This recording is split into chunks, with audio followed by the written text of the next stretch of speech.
Hello world, my name is Abba of the University of Wisconsin-Eau Claire, and these are two of my former mathematics students who recently graduated. Taylor, Katie, Or Knit Mama, in quotes. Knit Mama or quotes. And I'm Abba or Abba. And we're here to present a very complete proof of the Snake Lemma. And if you happen to be a student and you're using this video to cheat on a homework assignment, then please press stop now. You know who you are. But after having completed a proof, you may watch our video to compare your proof to our proof. That's legal. And if you don't know what the Snake Lemma is at all, you're welcome to watch this video and just wonder, what is it we are doing? Is it our favorite reptile? Snakes are reptiles, right? Yeah, I think Yes. so. Never judge a lemma by its reptile. So let's begin by quickly giving the statement of the theorem. So assume we have these two rows are exact sequences of our R modules, where R is, say, a commutative ring with identity. So we have exactness everywhere here.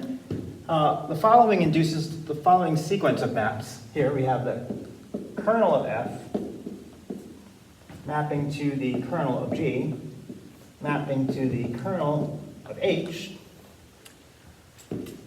mapping to the co-kernel of F, mapping to the co-kernel of G, mapping to the co-kernel of H. And we'll denote these maps as follows. We'll denote this map up here as I bar. We'll denote this map here by J bar. Getting that all right? Denote this map down here by I prime bar. Denote this map down here by J prime bar. And we have the following maps that go downward. So the claim is, given that the middle two rows are exact, that induces the following sequence of maps where we have exactness everywhere. Oh, I left out. Denote this map by delta. So how are these maps defined? Well, let's talk about that next. Well, we're going to define I bar, the map here from the kernel of F to the kernel of G, to be exactly the map I restricted to the domain of kernel of F. And similarly, J bar will be the map J bar here from kernel of G to kernel of H is going to be exactly this map J restricted to the submodule here of kernel of G. And this is a little bit more complicated. The map I prime bar has to be a map from the co-kernel of F to the co-kernel of G, but we're calling that the co-kernel is defined to be A prime mod the image of F. A prime here, mod the image of F. And co-kernel G is defined to be B prime mod the image of G. Similarly, the co-kernel of H is C prime mod the image of H. And we define this map to take a coset here, an arbitrary coset, we'll call it A prime plus MF. A prime plus the image of F. And where are we going to take it here? Well, A prime lives here in A prime, so I can apply I prime to A prime. And so we have the coset in here, the coset representative I prime of A prime. So now we actually indeed have a map from the co-kernel of F to co-kernel G.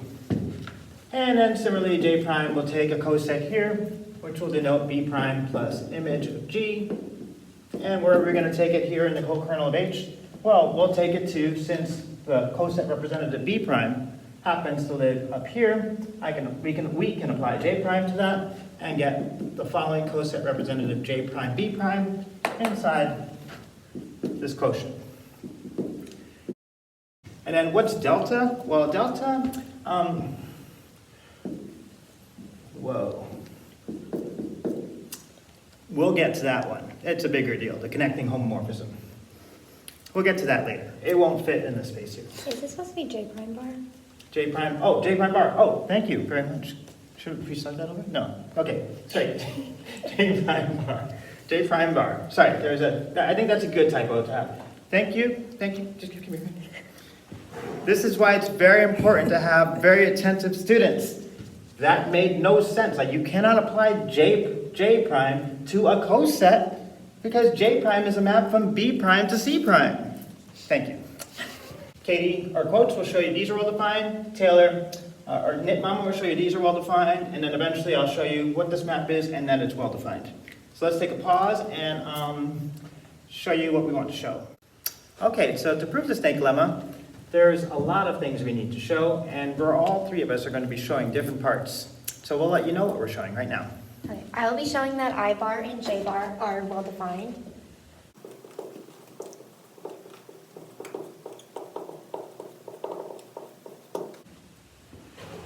And I will be showing that I prime bar and J prime bar are well defined.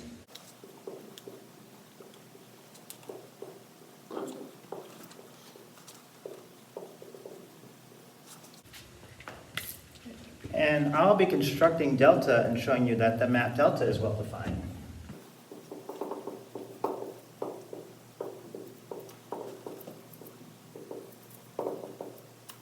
Lastly, to show exactness everywhere, consider the long sequence that we have.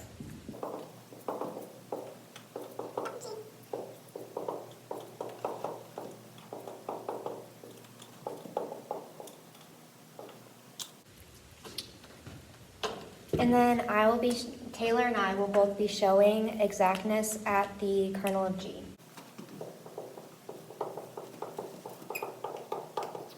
And I will show exactness at the kernel of H.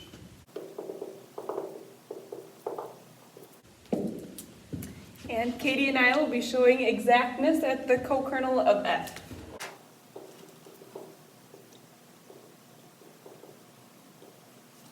And lastly, actually all three of us probably will be showing exactness at the co-kernel of G.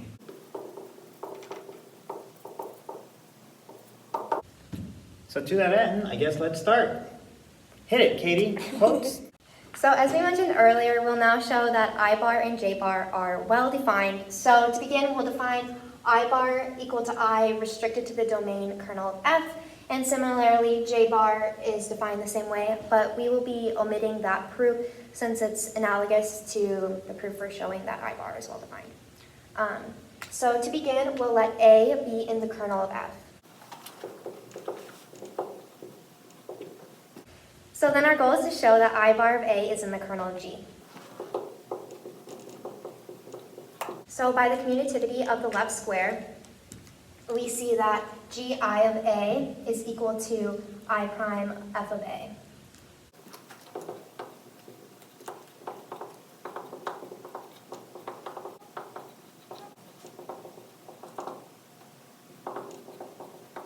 But we define A to be in the kernel of F, so we know that F of A is equal to the 0 in A prime.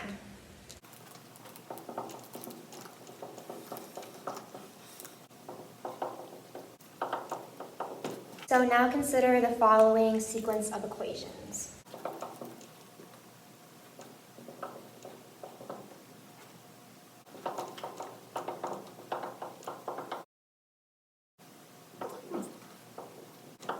So then from what we figured out earlier, we see that G of I of A is equal to I prime of F of A, and then substituting in 0 A prime, we see that I prime of 0 of A prime is equal to the 0 in B prime.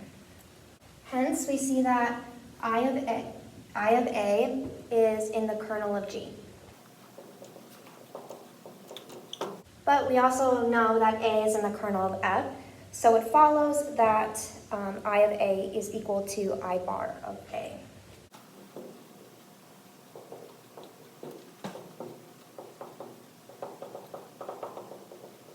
Therefore, we can conclude that I bar of A is in the kernel of G.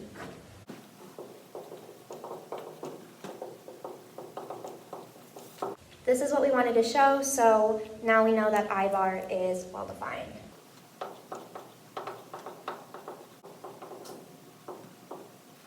And similarly, as I mentioned before, the proof for J bar being well defined is very similar, so we can leave that up to you guys. And now we're going to move on to Taylor. So now we're going to show that I prime bar is well defined. So we'll recall that the co-kernel of F is equal to A prime mod the image of F, and the co-kernel of G is equal to B prime mod the image of G. So we'll remember that we defined I prime bar as the map from the co-kernel of F to the co-kernel of G. And we defined it as I prime bar of A prime plus the image of F is equal to I prime of A prime plus the image of G. So now we'll let A1 prime and A2 prime be in A prime. So that A1 prime plus the image of F is equal to A2 prime plus the image of F. So then we want to show that I prime bar of A prime or A1 prime plus the image of F is equal to I prime bar of A2 prime plus the image of F.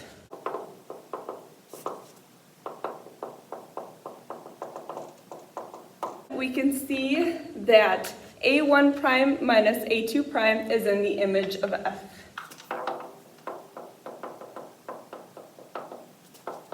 Therefore, we have to have an A in our big A so that F of A maps to A1 prime minus A2 prime.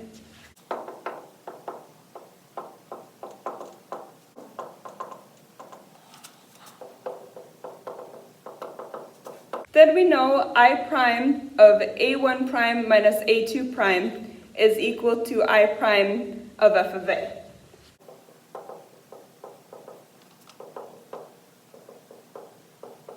And then we can see from the commutativity of the square that I prime of F of A is the same as G of I of A. Therefore, we can see that this is in the image of G. So, since I prime is a homomorphism, we can break this up. So, thus, I prime of A1 prime minus I prime of A2 prime is also in the image of G. So then this implies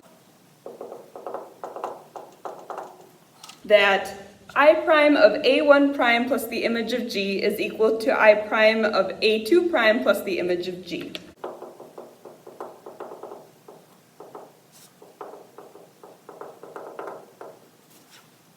And then we can see we use the definition of I prime bar to get this, so we can see that this is in fact true.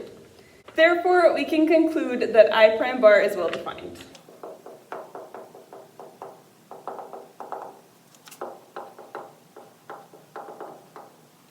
And then by a similar argument, we can also say that J prime bar is well defined. Okay, my turn now. The connecting homomorphism is a map from the kernel of H down to the kernel of F. Let's draw that. And this is the map which we're calling delta. And so, how do we define delta? Well, let's skip like an overview of what's happening here. So we have this map delta. It's a map from delta is a map from the kernel of H to the co-kernel of F. So I have to come up with a map from an element here to an element here and then show it's well defined. So if we pick an arbitrary element in here, it's going to live inside C, and since the kernel of H is contained inside C, so since we have exactness at C, we know that this element we pick inside the kernel of H will have a pre-image. Remember, this arrow implies that the map J is surjective. So we have a pre-image here, and then we can follow this down here. And now we don't know if this element here has a pre-image, but we're going to be guaranteed that by an argument I'm going to show. So that we'll be able to pull back to an element that maps to the image of the b, that little b that we get down here. And that element will be in here. And we're going to claim that that little element will be the nice coset representative in here, such that the element I pick in here maps to that coset here. So let's find out exactly what I said. So as I said, let's pick an element in the kernel of H. So let C be in the kernel of H.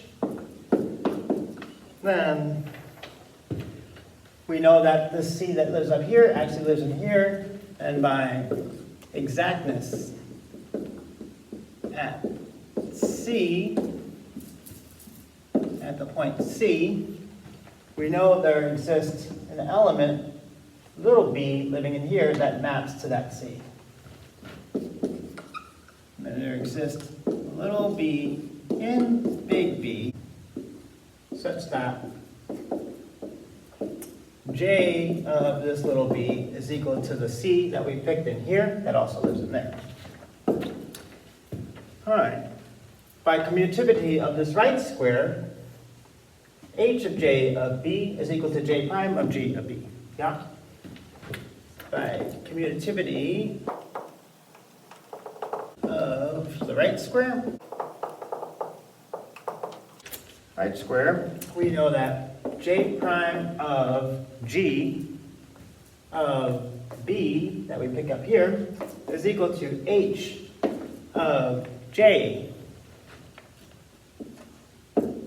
of B, but we're calling that J of B as C. We have H of C,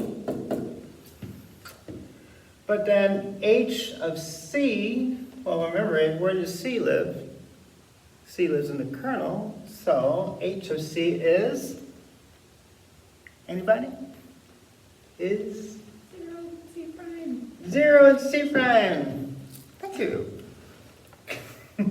Members of the audience. So, we have G of B inside G of B of J prime. J prime of G of B is 0. So that means that this G of B lives in the kernel of this map. So if it lives in the kernel of this map, then it also lives in the what of what map?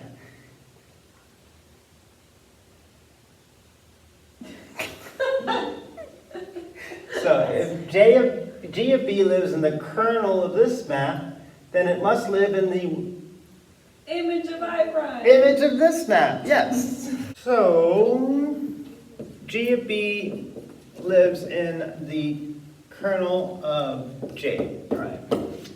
So by exactness at B prime, exactness at B prime, we have that this, G of B is in the kernel of J prime. Sorry about that. We have that G of B lives in the image of I prime. Hence, there must exist a preimage under I prime. Hence, there exists a little a prime and big A prime such that I prime of this A prime equals G of B. So I guess we can observe that this A prime is unique. It's unique because we have exactness at A prime, which means this map is injective. So, it's unique since I prime is injective by exactness at A prime. So, we're going to define this map delta from the kernel of H to the co-kernel of F by delta is going to take a little c and map it to A prime plus the image of F. And this is the element that lives in the co-kernel of F. This is a coset in that quotient space. So a helpful tip to remember is the following. We have the map B surjects onto C. Map B also goes down to B prime. And then A prime injects into B prime. So a helpful thing to remember is that we have our little c here, and that lives in the kernel of H, which is also in capital C, the set C. And it has a preimage, call it B, And B maps down to this G of B. And then we found a preimage of that, which was A prime. And we said that that preimage was unique. So this is a kind of a helpful tip to remember, but now we have to show that delta is well defined. Well, we made a choice. We made a choice right here when we picked the element C. We picked a particular preimage. So what if we had a different preimage? If I had a different preimage, does the forced A prime, the forced new A prime, give a coset in the co-kernel that's equivalent to the coset A prime plus the image of F? So that's what we're going to show next. That the choice of this map does not depend on the choice of the preimage of little c. To show this well-definedness, here we're going to show then that it does not depend on the choice of the preimage of C. So to that end, let C be an element in the kernel of H. And suppose B1 and B2 are preimages of C under the map. Oh, let's recall what these maps are here. This is the map J. This is the map G. And this is the map I prime. So, two preimages of C under the map J. Then what do we know? We know for sure then that J of B1 equals J of B2, which is the element C. So recall by construction of delta for, I'm going to introduce a new variable, K, 1 and 2. We have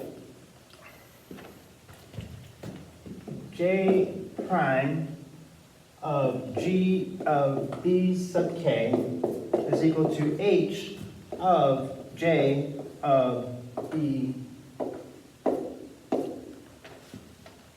K. And that came back from commutativity of the square that we showed earlier, if you want to pull back time here. And this is equal to H of C, since J of B1 is C, and J of B sub 2 is C. So this was the 0 and C prime. So by construction. And hence, G of B sub K is in the kernel of J prime, but the kernel of J prime is equal to the image of I prime for each of these K, 1 and 2. So, thus, there exists unique elements AK, A1 prime we'll call it, and A2 prime, in A prime, such that I prime of AK equals G of BK. Again, for K equaling 1 and 2. We're going to make a little note here because I said the word unique. I said unique here, you have to be a little careful. Clearly,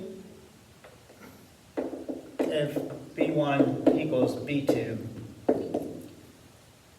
then A1 prime will equal A2 prime by injectivity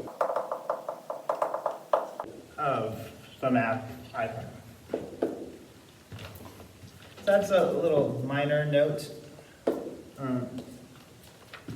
These elements are unique, but if these elements, if our preimages that we picked, B1 and B2 are the exact same thing, then these things will be the exact same thing. So, what do we want to show? We want to show then that A1 prime plus image F, that this following coset in the co-kernel of F is exactly equal to A2 prime plus MF. That's what we want to show. Oh, why, thank you. And put a period here because we're not heathens. We complete our sentences. So, we're picking two preimages of C, and by construction of the map, we're going to get two different A1 prime and A2 prime, but we're hoping that the cosets they give, meaning the image of C under delta here, is equal to the image of C under delta with this different coset representative. That's the goal. So to that end, observe the following. Observe the following. I'm going to write a string of implications. J of B1 equals J of B2. That implies, we have that up here, that J of B1 minus B2 is equal to the 0 in C. But that implies that B1 minus B2 is in the kernel of J. But the kernel of J is equal to the image of I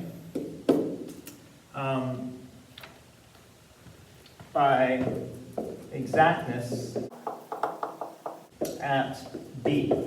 We have exactness here, so we have this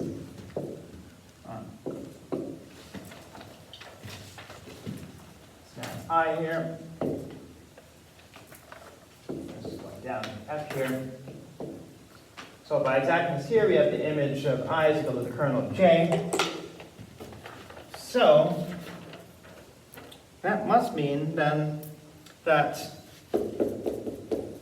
since B1 minus B2 is in the image of I, then there exists a little a prime. Nope, there exists an A, my bad. There exists an A in capital A, a little a in capital A, such that I of little a is equal to this thing inside the image of capital I.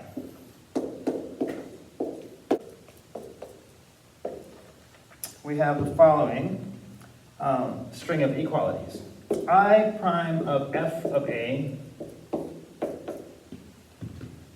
equals g of I of A.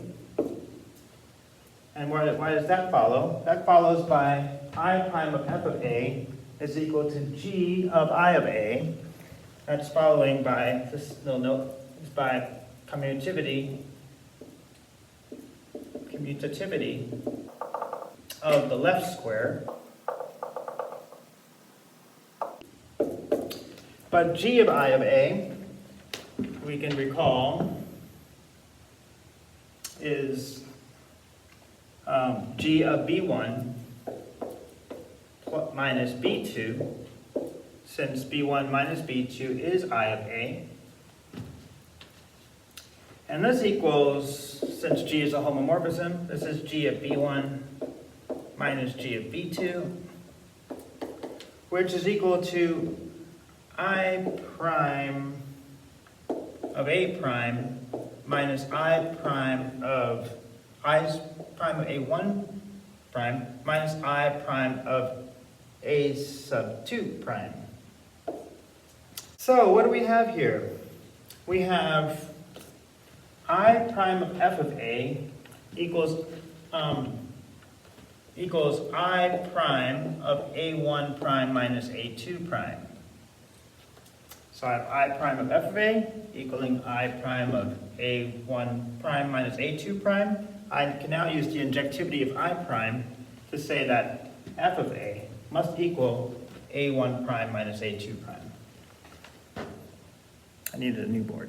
So we have, as I just said,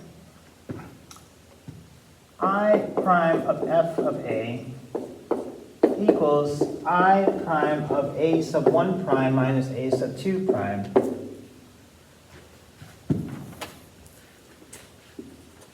And thus, by injectivity injectivity of I prime, we know that f of a indeed equals a prime, a1 prime, a sub 1 prime minus a sub 2 prime. And therefore,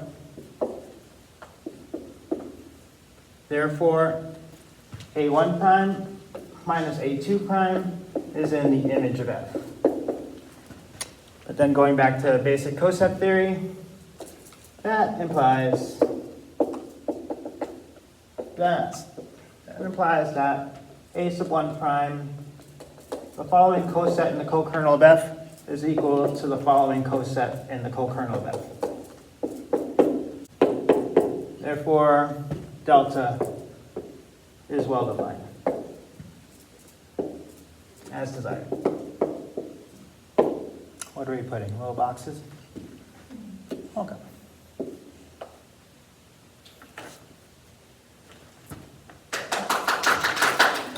So now Taylor and I are going to show exactness at the kernel of G. In order to do that, I'm going to show that the image of I bar is a subset of the kernel of J bar, and Taylor is going to show that the image of I bar is a superset of the kernel of J bar. After we do that, we prove that those are equal to each other, which shows exactness at kernel of G. And this is part of our exact sequence from earlier, which will help us in proving my part. Yeah, now I will begin my side of the containment.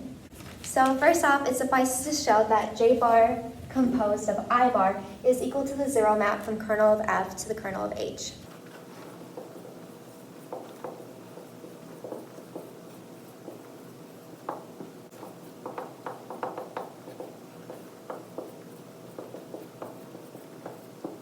Then by exactness at B, we see that J composed of I is equal to the zero map from A to C. This implies that J bar of I bar is equal to the zero map from the kernel of F to the kernel of H. And this is because I bar is I restricted to the domain kernel of F, and J bar is just J restricted to the domain of kernel G.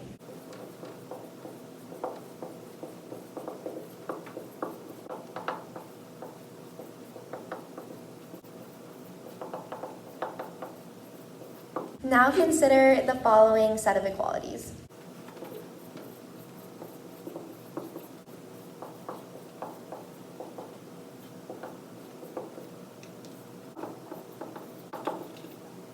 So then, from earlier, we saw that J bar composed of I bar is equal to the zero map from kernel of F to kernel of H. So then we see that the set of J bar composed of I bar of the kernel of F is equal to the set of zero at the kernel of H. So then from there, by definition of function composition, we see that J bar of I bar of kernel of F is equal to J bar I bar of kernel of F. And then from there, we see that that I bar of the kernel of F is just equal to the image of I bar.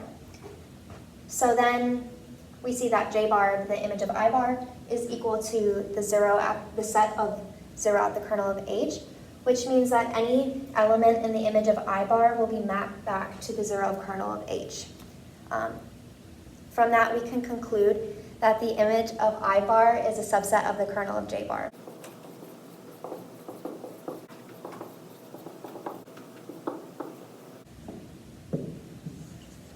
And now, But notice, careful watchers, this looks like Jimi Hendrix.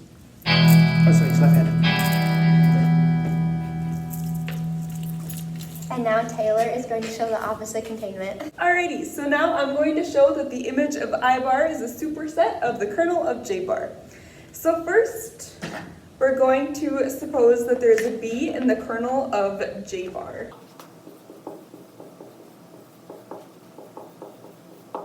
Now we want to show that there is an A in the kernel of F so that I bar of A is equal to B.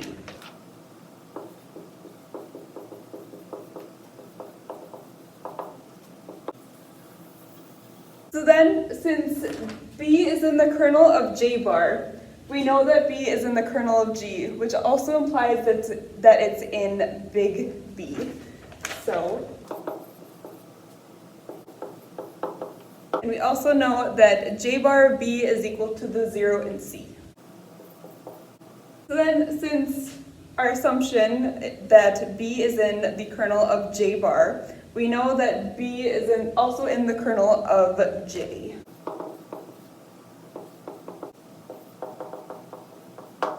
And then by exactness at B, we know that there is an A in big A, so that I of A is equal to B.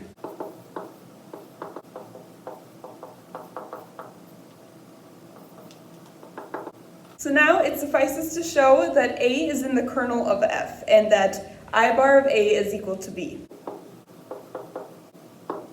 So then now we can observe that I prime of F of A is equal to G of I of A by the commutativity of our left square. And we also know that G of I of A is equal to G of B. And then since B is in the kernel of G, we know that this is equal to the 0 in B prime. So hence F of A is in the kernel of I prime.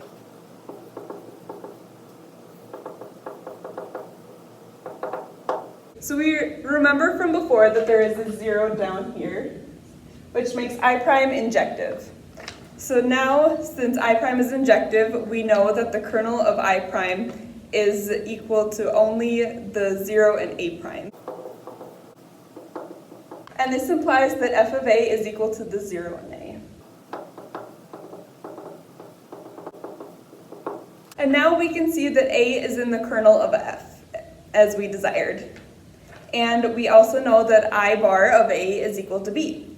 Therefore, B is in the image of I bar.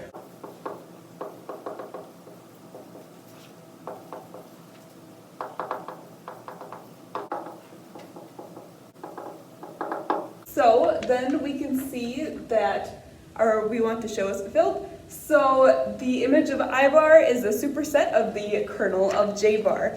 And since we have the image of I bar is a subset of the kernel of J bar, and what we just showed, we know that we have exactness at the kernel of G.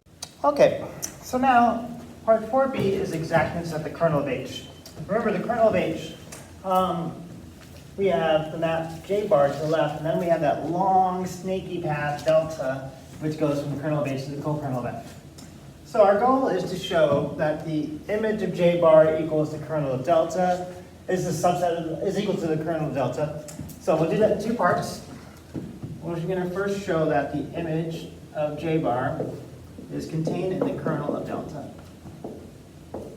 We're going to do exactly what Katie Quotes did in part 4a when she did the image of I bar and subset of the kernel of delta. How did she do that? She said that it suffices to show the following. Show that delta composed J bar is the 0 map from the kernel of G to the co-kernel of F. So since then, if we did that, then we would have the following set, the 0 coset in the co-kernel of F would be equal to the set delta composed J bar of the kernel of G, which is equal, by definition of function composition, delta of J bar of kernel of G, which is equal to delta of the image of J bar. And then, just as she concluded, that would imply then that the image of J bar is contained in the kernel of delta, since this set is equal to the set containing a single element in the co-kernel of F. So to that end, let's be in the kernel of G. It suffices to show that delta of J bar of little b is equal to the coset, the 0 coset in the quotient A prime mod MF, which is equal to the co-kernel of F. So if I show that every arbitrary element, little b, in the kernel of G gets mapped by this composition to the zero cosine here, that would prove definitively that delta composed J bar is indeed the zero map from kernel of G to the co-kernel of F. So I'm going to draw a little picture to motivate proof.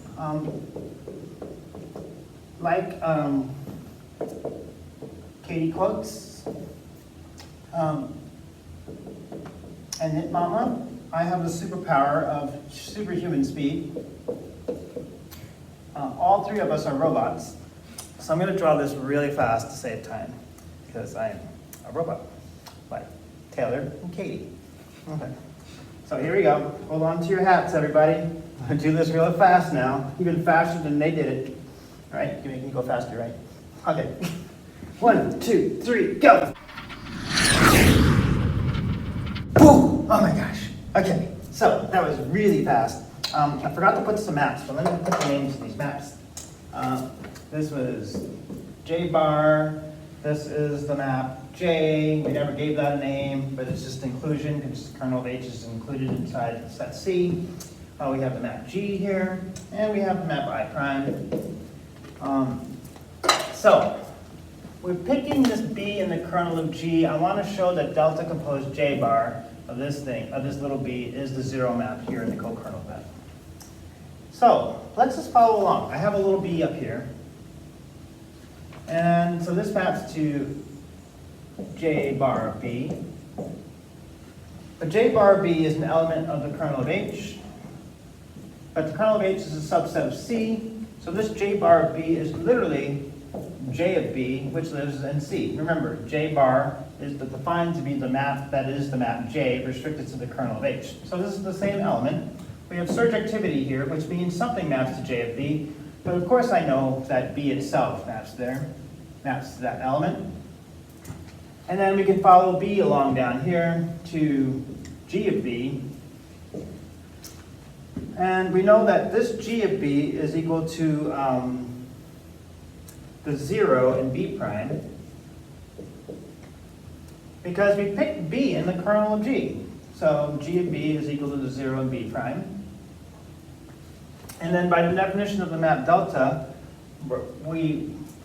the argument we said before when I constructed delta many moons ago, there's an element here that maps that, but since this map is injective, because we have exactness here, which is why I drew the injectivity hook, we know that the element, the one and only one element that has to map to G of B has to be the 0, because homomorphism sends 0 to 0. So I know there's a unique element. What is that unique element? That's going to be the 0 here, 0 and A prime. That's the thing that will map to that element there. And so what is by definition of the map delta? We're going to say that 0 sub A prime plus image of F is the thing that maps to by delta of J prime of B. So delta of J prime of B, by definition, this element I picked in C is going to be that. So I've just given you the whole proof, so now it's just a matter of writing it down. All right. This picture does the whole proof, essentially. Okay, so let's write down what it said. So, formally, since B is in the kernel of G,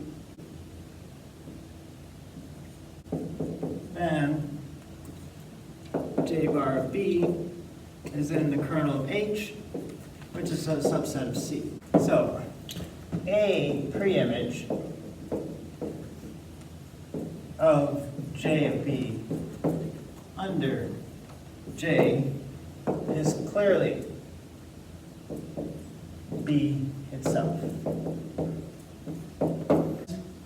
We know that G of B is equal to the 0 in B prime, since B was selected to be in the kernel of G.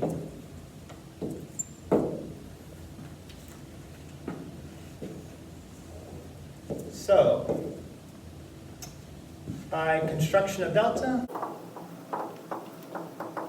recall that the unique preimage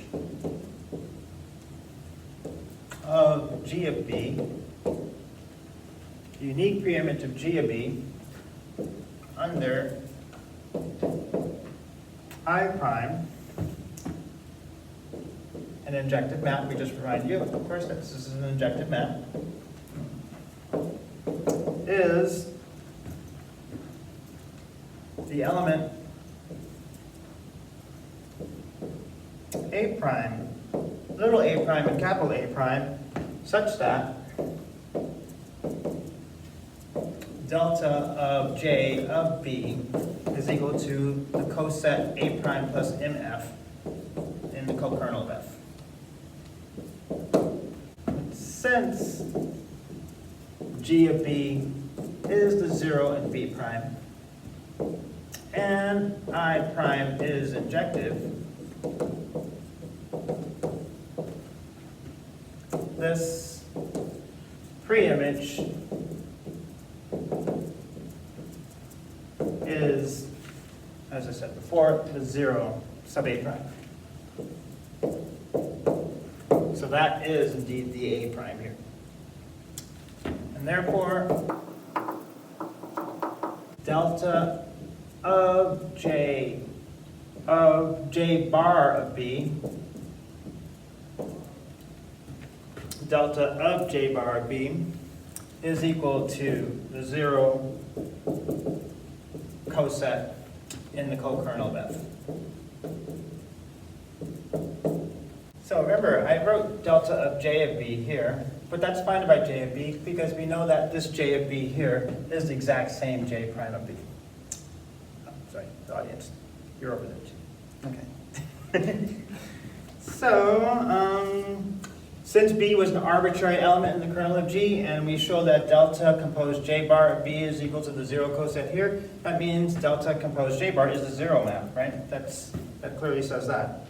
So, thus, or therefore, delta composed J bar is the 0 map from the kernel of G to the co-kernel of F. And hence by all of this argument here, we get the image of J bar as a subset of the kernel of delta. So the image of J bar is a subset of the kernel of delta. And that is at least what we want to show in that one thing. And now we need to show that the kernel of delta is a subset of the image of J bar. Okay, so now we want to do the opposite containment. So let us suppose that we have a C in the kernel of H. So a C in the kernel of H, so such that C is in the kernel of this map delta. We want to show then that this C is in the image of J bar. So that will prove the set containment delta image of J bar is contained in the kernel of delta. So I'm going to do what I did last time, a picture to motivate the proof. I'll do this at superhuman speed.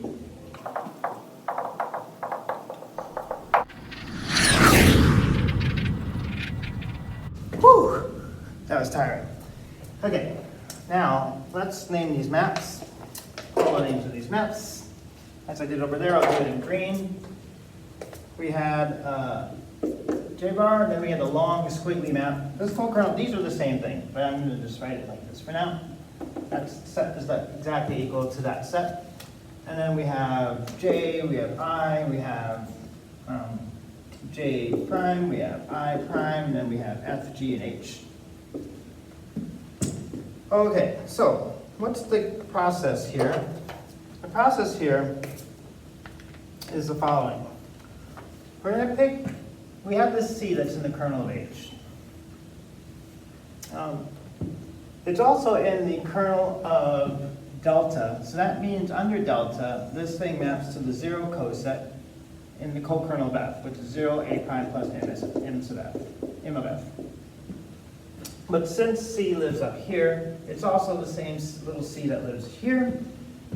And this c lies in the kernel of h, so this c clearly goes down to the 0 in c prime. But because for your exactness here, there's a little b that maps to the c, so there's a little b over here that maps under this surjective j map to j of b. And that j of b is equal to the c. And then underneath the map G, this B goes down to G of B. And this G of B maps to J prime of G of B. J prime of G of B, by commutativity of the square, is H of J of B. But H of J of B is H of C, because we just said up here, J of B is C. But H of C, this thing must be equal to that. So we have J prime of G of B is equal to the 0 here, which means that G of B is in the kernel of J prime, so it's in the image of I prime. So there is something, and it's unique. So there exists a unique A prime here that maps to this G of B, and then by definition of the map delta of C is defined to be equal to this A prime plus MF by the construction of delta. So, but also by star, I'll explain in a second, we do not know that F is a surjective map, but by the reason I'm going to say in a moment, we do know that there will be a preimage up here that maps to this. I'll tell you what star is in a second. And then under I, we have this, I takes this element A to I of A. So we have an I of A and B inside of B, and we have a little b in B. And what is star? What do I mean by star?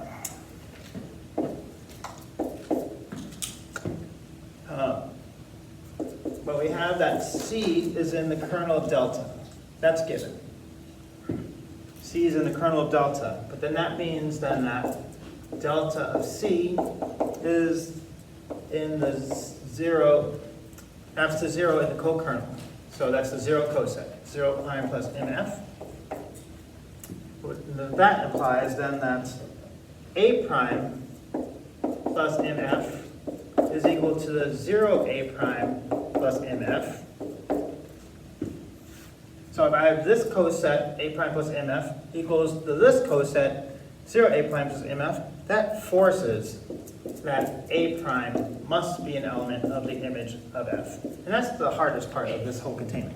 Knowing that A prime, but this A prime, this unique A prime we have in here, has a preimage under F. Remember, F is not necessarily surjective, but this A prime has an image, a preimage. So what do we claim? We claim, after all this show, we claim that J bar of B minus I of A, remember I have two elements in capital B, J of B minus I of A indeed equals this C, and hence C is in the image of J bar. That's what we want to show. We want to pick a C in the kernel of delta and show that C is in the image of J bar. We're going to find a preimage, and it's going to be this funky character, B minus I of A. So the proof is basically done. If you follow everything I said, everybody in Wonderland, it's all about these arrows. So now it's a matter of writing down a ton of things. So now that I've explained the whole proof, let's write it down. All right.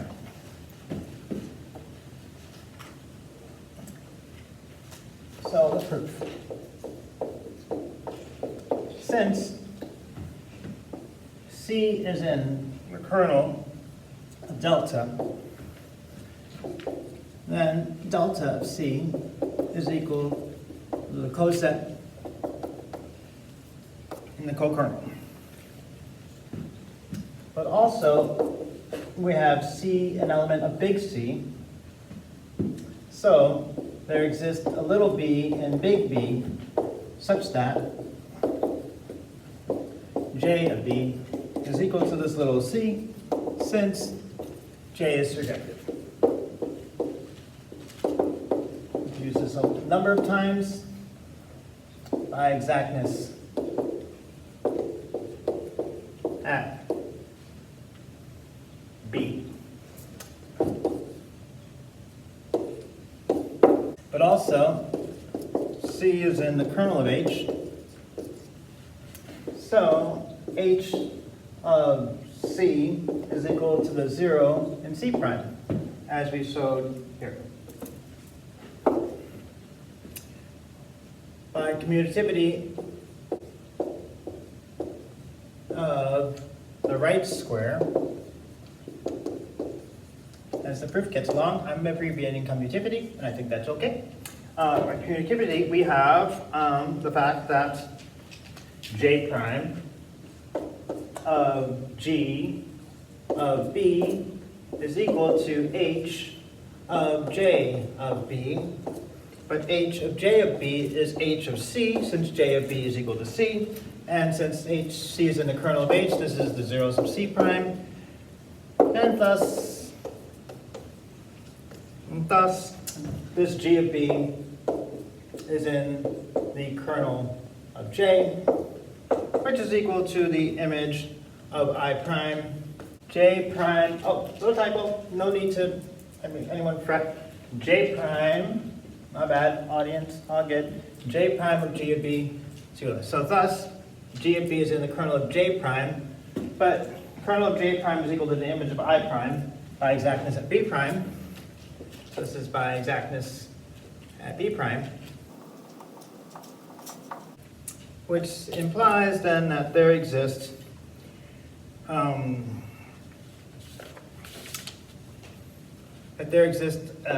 prime and little a prime and big A prime, so that I prime of A prime is equal to G of B. Alrighty, now I'm going to hope this all fits on the board, and maybe it might. By construction of delta,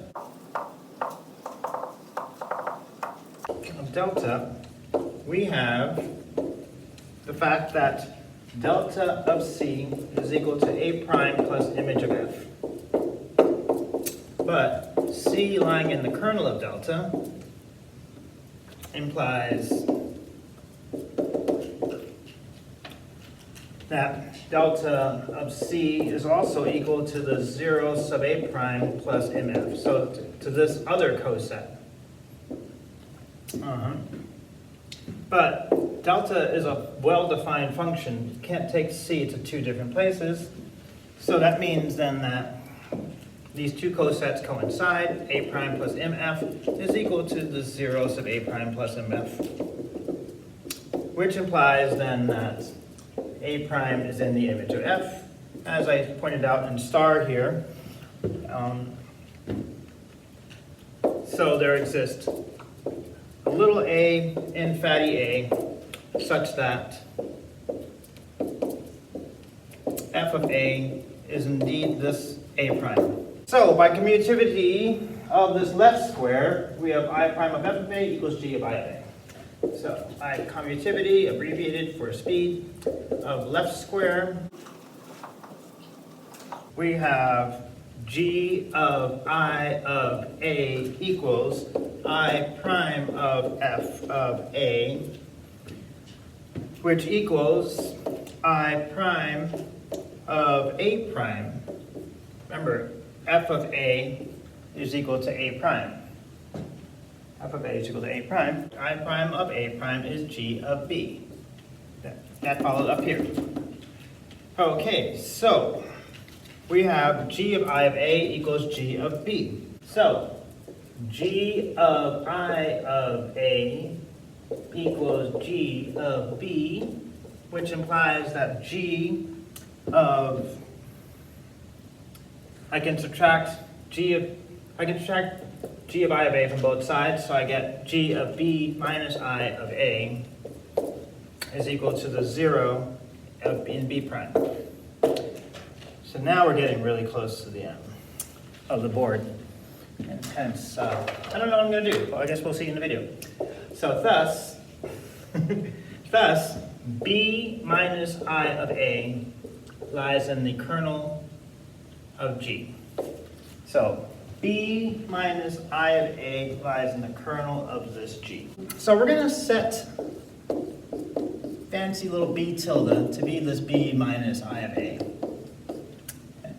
So we're going to set B tilde to be equal to this. Observe that this thing is extremely in B. Observe that J bar of B tilde is equal to J bar of B minus I of A, which is equal to J of B minus I of A. Remember, J bar is exactly equal to J restricted to the kernel of B. But you might say, is this thing indeed in the kernel? Yes, it is in the kernel. We showed that down here. B minus I of A is in the kernel, so J bar can really act on this B tilde. Okay, so then this is equal to J of B minus J of I of A. But J of B, this thing here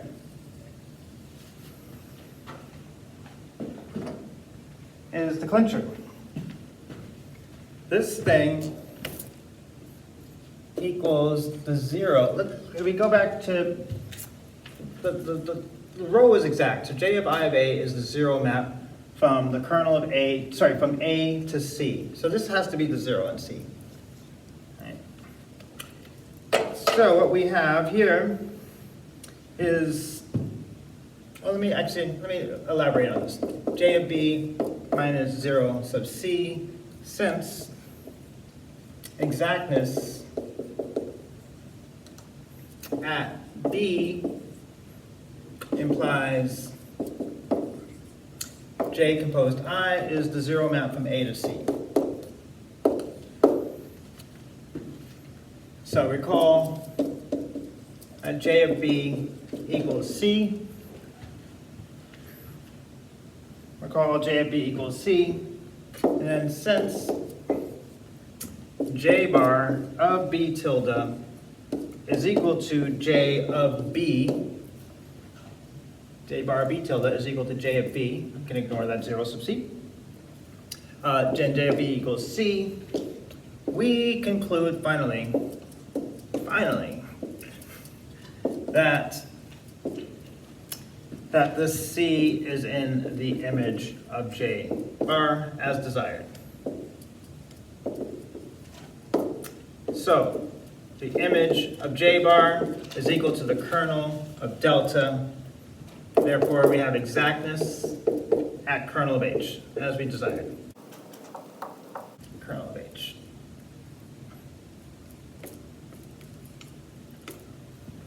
Whew.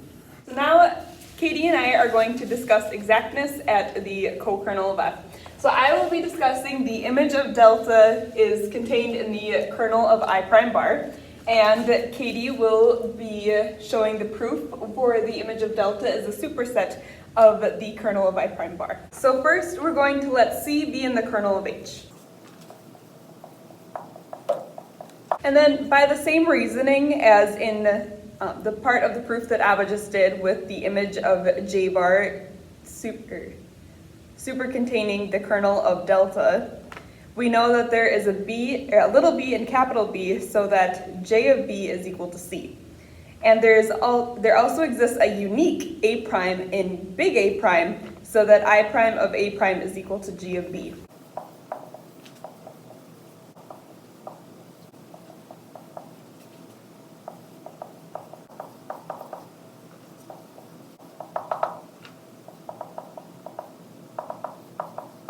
And so now, delta of C is equal to A prime plus the image of F.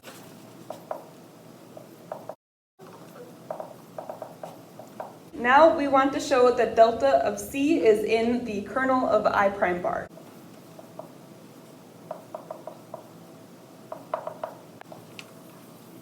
So now we can observe that I prime bar of delta of C is equal to I prime bar of A prime plus the image of F.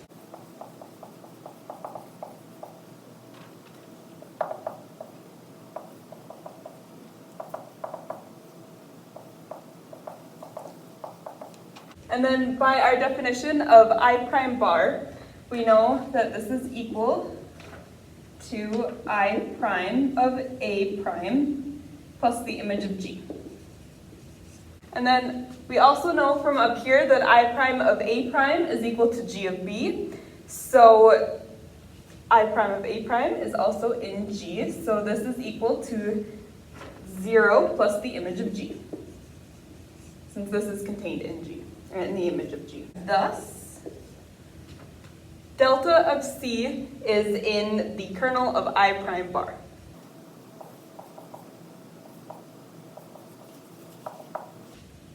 As desired. So now I will hand it off to Quotes for the other side of the containment. All right, so as Taylor said, I'm going to show that the image of delta is a superset of the kernel of I prime bar. So we're going to begin by supposing that A prime plus the image of F is in the kernel of I prime bar.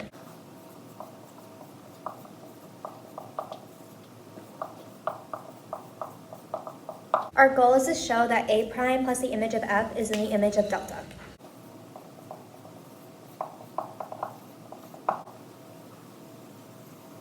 We'll then observe the following equalities set that hold true because A prime plus the image of F is in the kernel of I prime bar.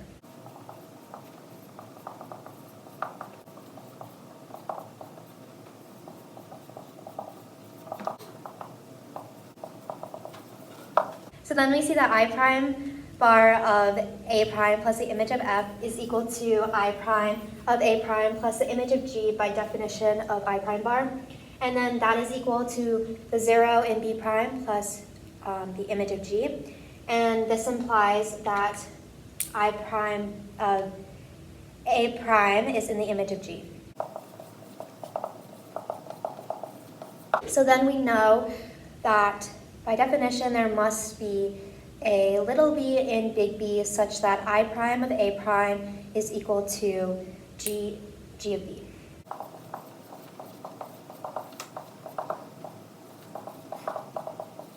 Now we will define C equal to G of B, which we know is in big C.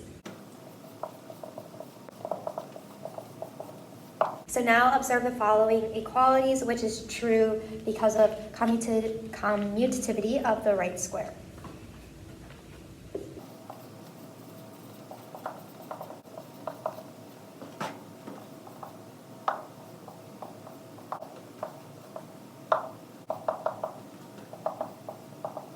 So then by commutativity of the right square, we see that h of j of b is equal to j prime of g of b, which is equal to j prime of I prime of a by this part, which equals the 0 in c prime, since we know that j prime composed of I prime is the 0 map from a prime to c prime.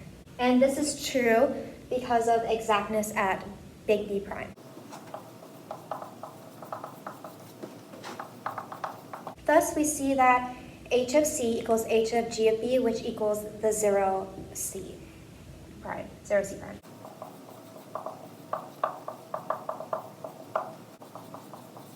So, and because h of j of b, which equals h of c, equals 0 c prime, we know that c is in the kernel of h. Then, by the construction of delta, we know that delta of c equals a prime plus the image of f.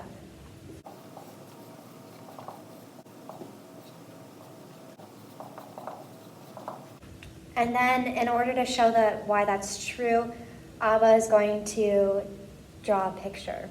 It's appropriate that I draw this picture because I've been drawing the same picture a lot because I'm the person that constructed delta in this talk in part 3. The C over here. This is a trajective map here.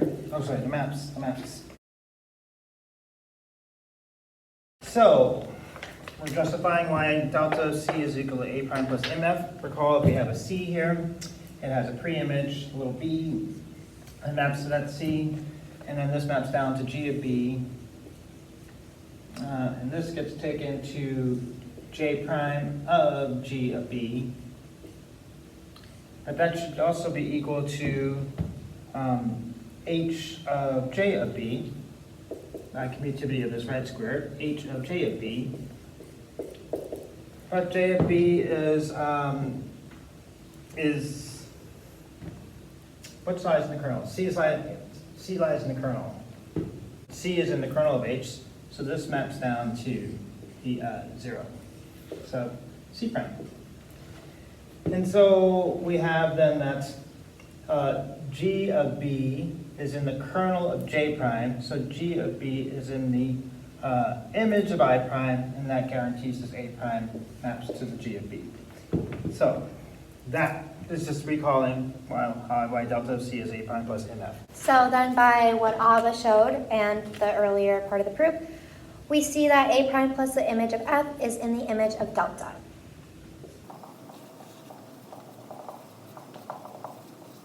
That is what we wanted to show.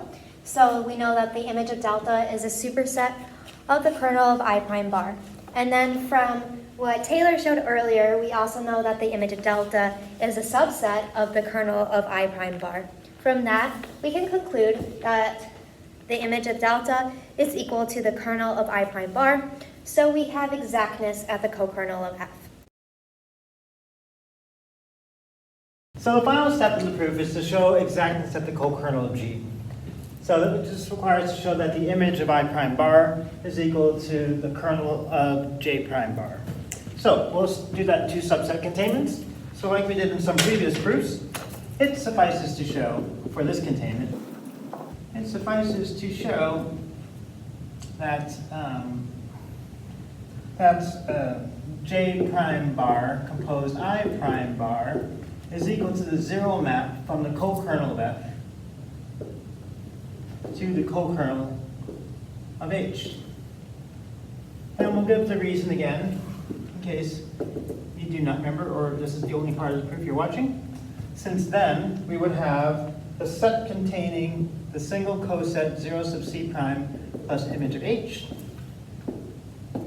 is equal to J prime bar composed I prime bar of the co-kernel of F, which is equal to, by definition of function composition, which is equal to J prime bar of I prime bar of co-kernel F. But by definition of I prime bar of the co-kernel of F, that is simply the image of I prime bar. So from that, we would be able to conclude that the image of I prime bar is contained in the kernel of J prime bar, since J prime, oh, Jimi Hendrix again, kind of sort of, but now with bars. Jimmy's behind bars. That's not true. That's not true. Okay. Okay. So to that end, so that's what we want to show. So let's do the proof. So the proof. Let's pick something. So we want to show this. The J prime bar of I prime bar is the 0 map from co-kernel to co-kernel of F to the co-kernel of H. So let's pick an arbitrary element in the domain of this function composition, something in co-kernel of F. So let's pick an A prime plus MF in the co-kernel of F.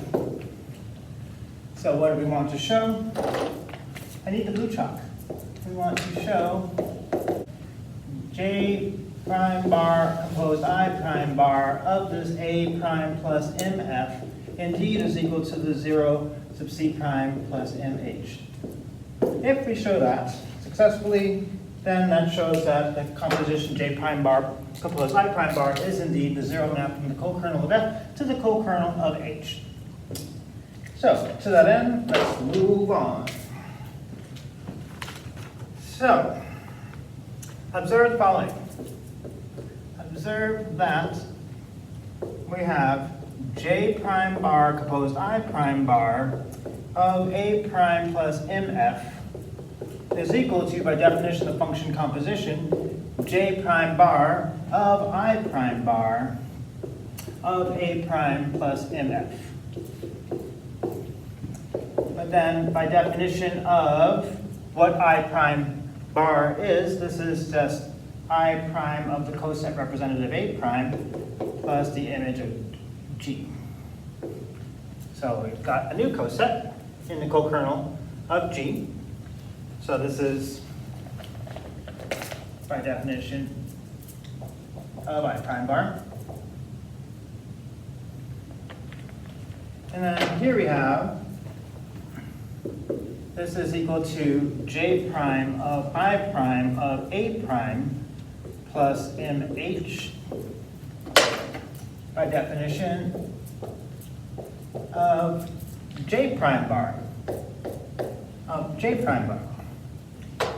But then this is equal to J prime of I prime of A prime. J prime composed I prime of A prime plus MF. And that's just saying again, definition of his.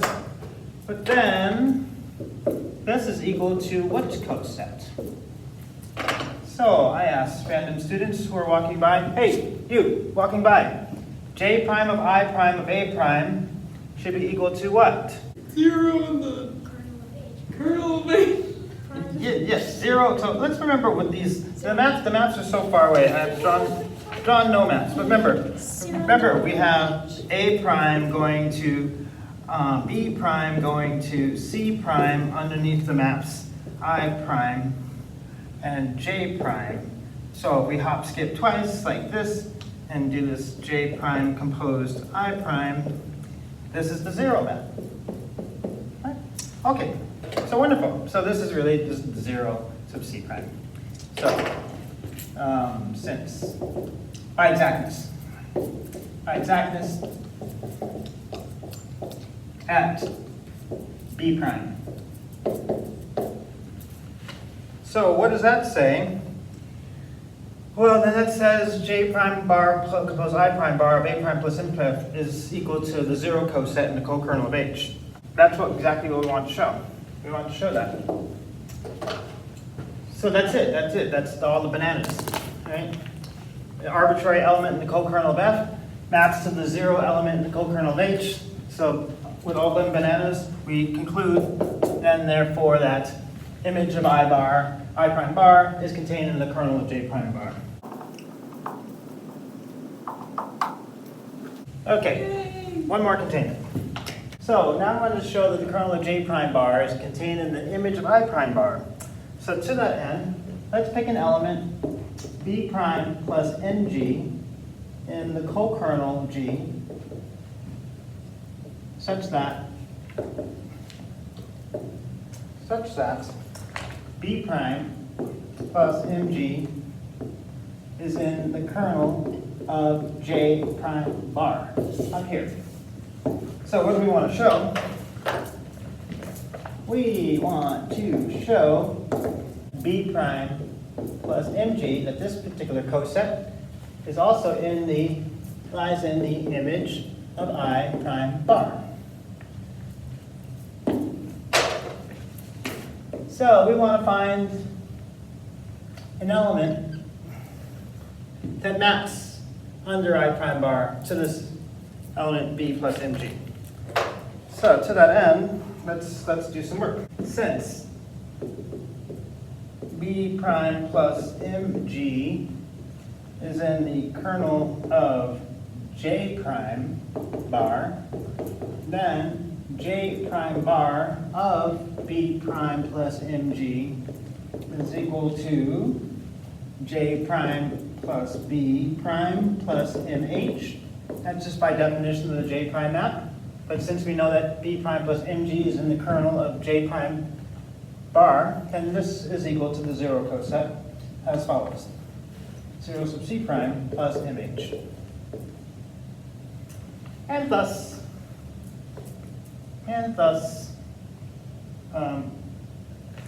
this coset representative J prime of B prime lies in the image of H. Hence, there exists a little c and big C such that H of C is equal to J prime of B prime. Moreover, since J is surjective, there exists a little b and big B such that J of B equals the C. So, time for a brief image to explain some stuff.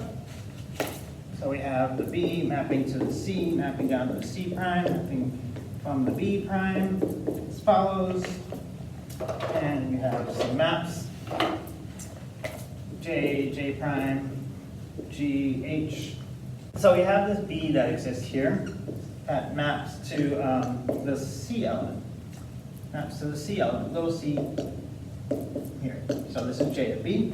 And then this B goes down to G of B. And we also claim that there is this B prime over here that maps to J prime of B prime. And we claim that this J prime of B prime is H of C. So when we map down here, we have this H of C. And all of that arose since beta prime plus mg was in the kernel of J prime bar. Where am I pointing to? Beta prime plus mg was in the kernel of J prime bar. So that's how we got this equality. Let's get to notice that. So the conclusion of the proof should fit here, I hope. Observe that G of B is in the image of G. And so negative G of B is also in the image of G.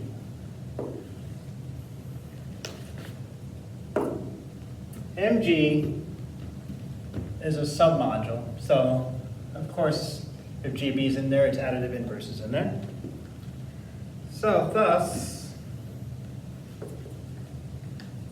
the cosets B prime plus Mg and the coset B prime minus G of B plus Mg, these two cosets coincide inside the co-kernel of G, which we remind yourselves is the B prime odd Mg. So we have two cosets. I mean, I definitely can add something that's already in the image of G to this B prime. So these cosets are exactly the same. Okay, so observe the following. Observe that J prime of B prime minus G of B equals J prime of B prime minus J prime, distributing by J prime of G of B. And this is equal to J prime of B prime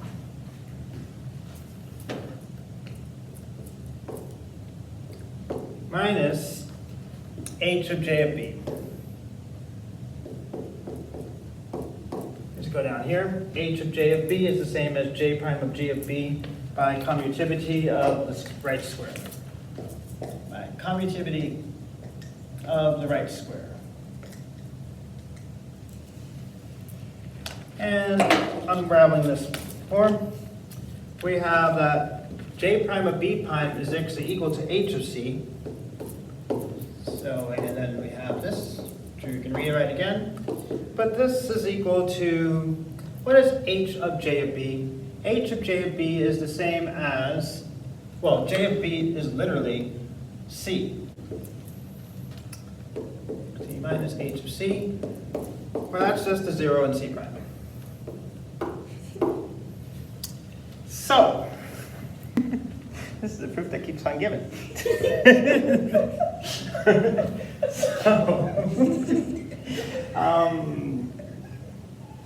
We've been editing this a lot. This is our 5th day. We haven't had any food. We've been doing this continuously. It's like we started last St. Patty's Day. It's currently the next year's St. Patty's Day. Feels like. So don't edit that part out. It's very essential to the proof. So what do we have? We have J prime of B prime minus G of B is equal to 0 sub C prime, which means that this stuff inside the parentheses, B prime minus G of B, is in the kernel of J prime. But the kernel of J prime is equal to the image of I prime. I'm too lazy to say why, to write why, but it's by exactness somewhere. It's been a long day. It's been a really long day. And thus, we'll say thus, since we said so. And so, since we know that B prime minus G of B is in the image of I prime, there must exist a little a prime in capital A prime, such that I prime of A prime is equal to this B prime minus G of B. Finish line, just about. Therefore, hence, I prime of A prime plus MF.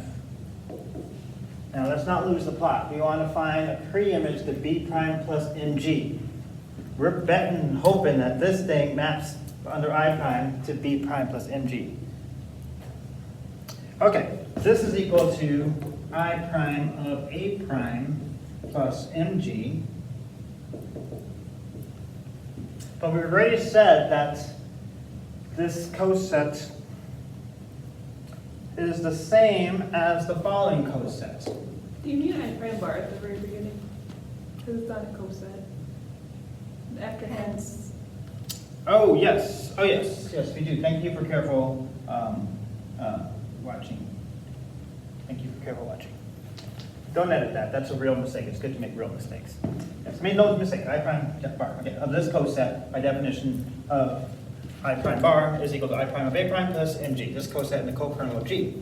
But then we have here the following, that this is equal to I prime of A prime is literally equal to B prime minus G of B plus MG. So we have I prime of A prime equals this difference. And this equality holds because I prime of A prime is equal to B prime minus G of B. And so this coset here is equal to, remember, negative G of B is in the image of G. So this is literally equal to the coset B prime plus MG. Therefore, B prime plus MG is in the image of I prime A. And that's exactly what we want to show. So therefore, we conclude that the image of I prime bar is a superset of the kernel of J prime bar. So we have exactness at co-kernel of G, which is the last place we needed.